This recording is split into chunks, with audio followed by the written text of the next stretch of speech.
Yesterday, I had an interview with the director, Kristien, and she was talking to me about the intimacy coordinators on set.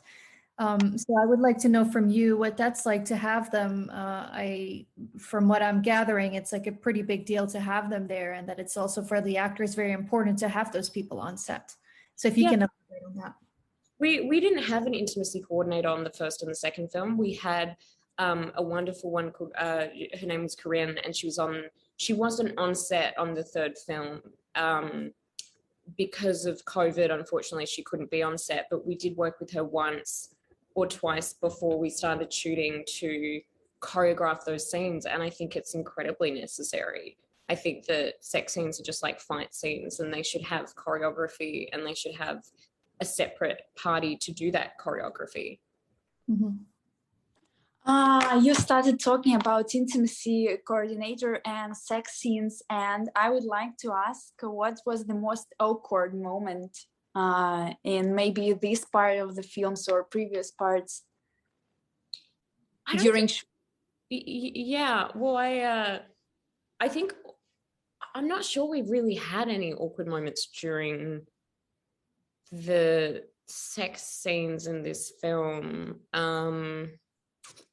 I think any awkward moments that probably happened during filming were other things, like maybe someone missed a line, or they, tripped or sat on a chair and the chair broke. I think we were lucky that we didn't have a lot of those moments during the more intimate scenes. I just want to give the readers an idea of what it looks like to have a coordinator on set and to do those scenes, because she was talking about that there are screens that are being put up while you guys are doing scenes like that, and that even the guy who does the sound, that he looks away when there are scenes like that, because it is a little bit uncomfortable and they don't want to intrude, so to speak. I'm sure that's the case. I probably just am not aware of that because I'm the one in the scene. So I'm not usually looking at the sound guy when we're in those scenes. But I'm sure she's telling the truth. I'm sure that's accurate. Okay. And were there any deleted scenes that you regret were deleted? Yes.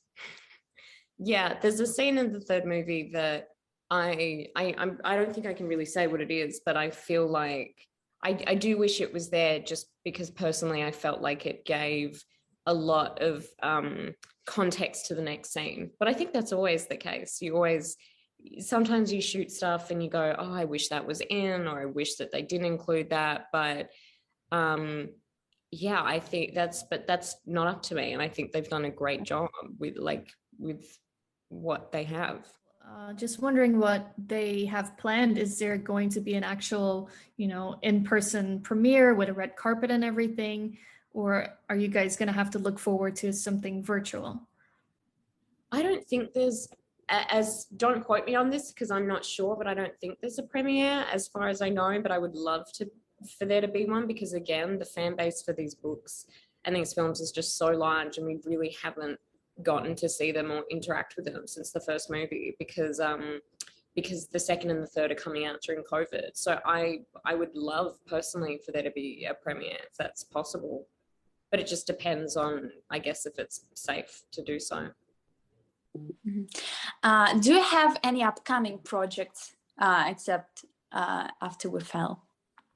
I have a film that should be coming out next year called The Evolution of Nate Gibson, but there's nothing at the moment that I'm working on, and I think that's probably because of what I mentioned earlier, that I'm very good at finding a reason to take note of things.